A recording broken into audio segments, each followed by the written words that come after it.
17.29 കോടി ഏക്കർ സ്ഥലത്തിന്റെ ഉടമകളാണ് Catholic church. അതുകൊണ്ട് അത് അനധികൃതമായി ബ്രിട്ടീഷുകാരുള്ള കാലത്ത് ലീസ് മേടിച്ച് കൈവശം ക്രൈസ്തവർ വച്ചിരിക്കുന്ന ഭൂമിയാണ്. ആ ഭൂമി തിരിച്ചുപിടിക്കാനുള്ള നടപടികൾ കേന്ദ്ര ഗവൺമെന്റ് സ്വീകരിക്കണം എന്ന് RSS പറഞ്ഞിരിക്കുക. ഞങ്ങൾ അന്നേ പറഞ്ഞു, വഖഫ് ബില്ല് പാസ്സായാൽ അതിന്റെ പുറകെ ചർച്ച് ബില്ല് വരും. പള്ളിയിലേക്ക് 100-300 പോലീസ് കയറി വന്നു. നിങ്ങൾ ആരാന്ന് ചോദിച്ചു. അപ്പൊ പറഞ്ഞു ഞാൻ വികാരിയാണെന്ന് പറഞ്ഞു. ഇദ്ദേഹം സഹവികാരിയാണെന്ന് പറഞ്ഞു. അപ്പ അടി തുടങ്ങിയെന്നാണ് അച്ഛൻ എന്നോട് പറഞ്ഞത്. അപ്പ അടി തുടങ്ങി പോലീസ്. ബിജെപി ഇപ്പോ വഖഫ് ബില്ലിന്റെയും മുനമ്പത്തിന്റെയും പേര് പറഞ്ഞ് ഇനിയിപ്പം ചർച്ച് ബില്ല് കൊണ്ടുവരുന്നു പറയാണ്. അപ്പൊ അതെങ്ങനെയാണ് നേരിടുക? ഞങ്ങൾ നേരത്തെ മുൻകൂട്ടി പറഞ്ഞിട്ടുണ്ട്. എന്തുകൊണ്ടാണ് ഇന്ത്യൻ നാഷണൽ കോൺഗ്രസും ഇന്ത്യ മുന്നണിയും വഖഫ് ബില്ലിനെ എതിർത്തത്? അത് ഒരു മതത്തിന്റെ ആചാരത്തിലേക്കും അവരുടെ സംസ്കാരത്തിലേക്കും അവരുടെ സാമൂഹ്യമായ സംവിധാനത്തിലേക്കും നുഴഞ്ഞു കയറാൻ വേണ്ടിയിട്ടുള്ള സംഘപരിവാറിന്റെ ഒരു ശ്രമത്തിന്റെ ഭാഗമായിട്ടാണ്. ഞങ്ങൾ അതിനെ ശക്തിയായി എതിർത്തു. ആ ഭേദഗതികൾ എന്ന് പറയുന്നത് ഗവൺമെന്റിന്റെ കൺട്രോൾ മുഴുവൻ വഖഫിൽ ഏർപ്പെടുത്താൻ വേണ്ടിയിട്ടുള്ള നീക്കത്തിന്റെ ഭാഗമായിട്ട് ചെയ്ത, അതിനെ പല ശക്തികളും മുനമ്പം വിഷയവുമായിട്ട് കൂട്ടിക്കെട്ടാൻ ശ്രമിച്ചു. ഞങ്ങൾ പറഞ്ഞു മുനമ്പം വിഷയവും ഇതും തമ്മിൽ യാതൊരു ബന്ധവുമില്ല. മുനമ്പത്തെ വിഷയം സംസ്ഥാന സർക്കാരിനും സംസ്ഥാനത്തെ വഖഫ് ബോർഡിനും 10 മിനിറ്റ് കൊണ്ട് തീർക്കാവുന്ന വിഷയം മാത്രമേ ഉള്ളൂ. കേരളത്തിലെ മുഴുവൻ മുസ്ലിം സംഘടനകളും മുഴുവൻ ക്രൈസ്തവ സംഘടനകളും അവരെ അവിടെ നിന്ന് ഇറക്കി വിടരുത്, മുനമ്പത്ത് നിന്ന് ഇറക്കി വിടരുത്, അവർക്ക് അവിടെ ഒരു പെർമനന്റ് ടൈറ്റിൽ കൊടുക്കണം എന്ന് ആവശ്യപ്പെട്ടിട്ടുണ്ട്. അത് സംബന്ധിച്ച ഒരു തർക്കവും കേരളത്തിൽ ഒരു രാഷ്ട്രീയ പാർട്ടികളുടെ ഇടയിലുമില്ല, ഒരു മതസംഘടനകളുടെ പേരിലുമില്ല. അതിന്റെ മറവിൽ വഖഫ് ബില്ല് പാസ്സാക്കാൻ വേണ്ടിയിട്ടുള്ള ശ്രമം നടത്തി. ഞങ്ങൾ ചോദിക്കുന്ന, ഈ വഖഫ് ബില്ല് പാസ്സാക്കിയത് കൊണ്ട് മുനമ്പത്തെ വിഷയം തീരുമോ? തീരാൻ അതിന് മുൻകാല പ്രാബല്യമില്ലല്ലോ, തീരില്ല. എന്നിട്ടും BJP അത് രാഷ്ട്രീയമായി മുതലെടുപ്പ് നടത്തി ക്രൈസ്തവരെ പ്രീണിപ്പിക്കാൻ വേണ്ടി ശ്രമിക്കുകയാണ്. ക്രൈസ്തവരെ പ്രീണിപ്പിക്കാൻ വേണ്ടിയിട്ട്. എന്നിട്ട് 2 മതങ്ങൾ തമ്മിൽ സംഘർഷം ഉണ്ടാക്കി ആ 2 മതങ്ങളെയും തമ്മിലടിപ്പിച്ച് അതിൽ നിന്ന് രാഷ്ട്രീയ ലാഭം ഉണ്ടാക്കാൻ വേണ്ടിയിട്ടുള്ള മുതലെടുപ്പ് രാഷ്ട്രീയം നടത്താൻ വേണ്ടിയിട്ടുള്ള ശ്രമം നടത്തുന്നു. ഞങ്ങൾ അന്നേ പറഞ്ഞു, വഖഫ് ബില്ല് പാസ്സായാൽ അതിന്റെ പുറകെ ചർച്ച് ബില്ല് വരും. നിങ്ങൾ എല്ലാം അറിയണം, RSSന്റെ മുഖപത്രമായ ഓർഗനൈസറിന്റെ വെബ് പോർട്ടലിൽ ഇന്നലെ ഒരു വാർത്ത വന്നിട്ടുണ്ട്, ഒരു ലേഖനമാണ്. കേന്ദ്ര ഗവൺമെന്റ് ശ്രദ്ധിക്കണം, നരേന്ദ്രമോദി സർക്കാർ ശ്രദ്ധിക്കണം എന്ന് ആവശ്യപ്പെട്ടുകൊണ്ടാണ് RSSന്റെ മുഖപത്രത്തിന്റെ വെബ് പോർട്ടലിൽ ലേഖനം. ആ ലേഖനത്തിൽ പറയുന്നത്, ഇന്ത്യയിൽ, ഈ രാജ്യത്ത് കേന്ദ്ര സർക്കാർ കഴിഞ്ഞാൽ ഏറ്റവും വലിയ ഭൂ ഉടമ, സർക്കാർ ഇതര ഭൂ ഉടമ കാത്തലിക് ചർച്ചാണെന്നാണ് പറഞ്ഞിരിക്കുന്നത്.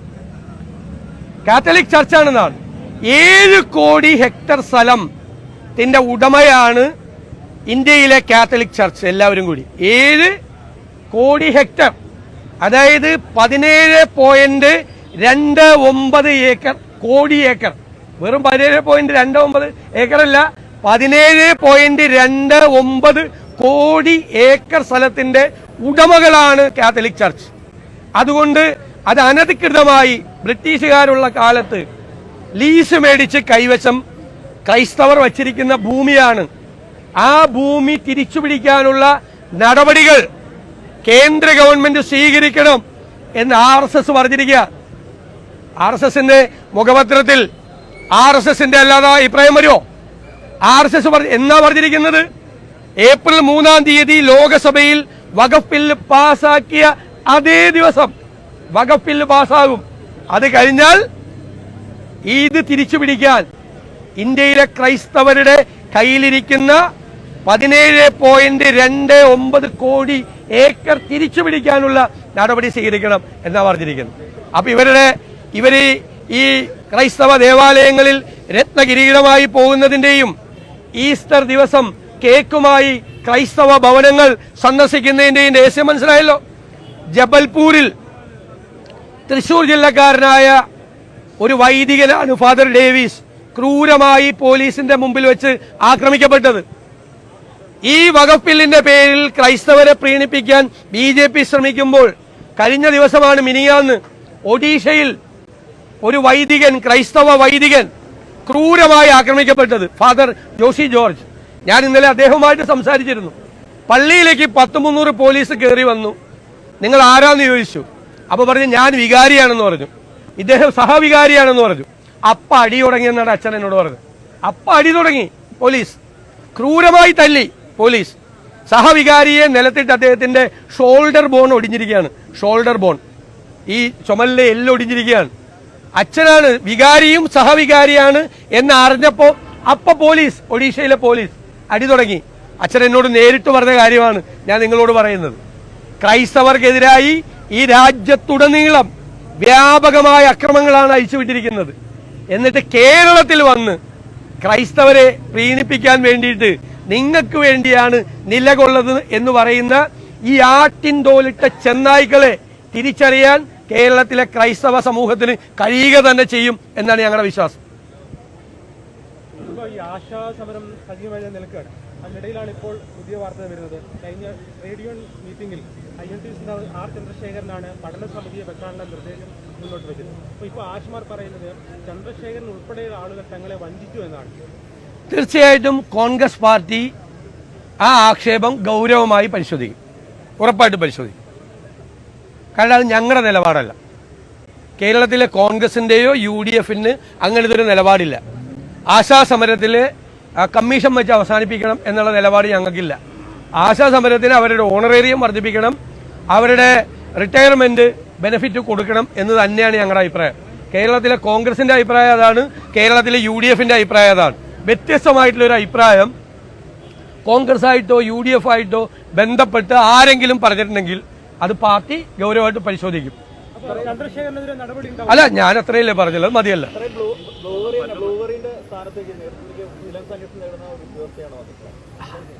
അത് അങ്ങനെ വെക്കുള്ളല്ല. എളുപ്പത്തിൽ കാര്യങ്ങൾ ചെയ്യാൻ പറ്റിയ ആളുകളല്ലേ അങ്ങോട്ട് വെക്കുള്ളൂ. നിങ്ങൾ ഇപ്പോ ഈ ഞാൻ പറഞ്ഞല്ലോ CMK രാഘവൻ ഇവിടെ നടത്തുന്ന ഉപവാസം ഒരു അധ്യാപികയെ ഇവിടെ നിന്ന് മാറ്റാൻ വേണ്ടി മാത്രമല്ല, അത് ഒരു പ്രത്യയശാസ്ത്രത്തെ കുഴിച്ചുമൂടി വേറൊരു പ്രത്യയശാസ്ത്രത്തെ രാജ്യത്തിന്റെ മീതെ അടിച്ചേൽപ്പിക്കാൻ ശ്രമിക്കുന്ന ശക്തികൾ കാണിക്കുന്ന വൃത്തികേടുകൾക്കെതിരെ കൂടിയാണ്. ഇതിന്റെയൊക്കെ തുടർച്ചയാണ്, ഈ ഗാന്ധി നിന്ദയുടെയൊക്കെ തുടർച്ചയാണ്. ഒരു ജനാധിപത്യ രാജ്യത്ത് നടക്കാൻ പറ്റുന്ന കാര്യമാണ്. ഒരു സിനിമ എടുത്തതിന്റെ പേരിൽ പ്രൊഡ്യൂസറിനെയും ഡയറക്ടറിനെയും റെയ്ഡ് ചെയ്യുക, അവർക്കെതിരായിട്ട് ഗവൺമെന്റ് ഏജൻസികളെ ഉപയോഗിച്ചുകൊണ്ട് അവരെ ആക്രമിക്കുക. അപ്പൊ ഇവിടെ എന്താ ഒന്നും പറയാൻ പാടില്ല, പറഞ്ഞാൽ ജയിലിൽ പോവും. അതുകൊണ്ട് സൂക്ഷിക്കണം. സർക്കാരിനെതിരെ പറയരുത്. കേന്ദ്രത്തിനെതിരായി, കേന്ദ്ര സർക്കാരിനെതിരായി വിമർശിച്ചാൽ ദേശവിരുദ്ധരാണെന്നാണ് പറയുന്നത്. മനസ്സിലായത്? ഹിറ്റ്ലറുടെ കാലത്ത് ഉണ്ടായിരുന്ന കാര്യമാണ്, സ്റ്റാലിന്റെ കാലത്തുണ്ടായിരുന്ന കാര്യമാണ്. അതൊന്നും ഇന്ത്യയിൽ നടപ്പാവില്ല.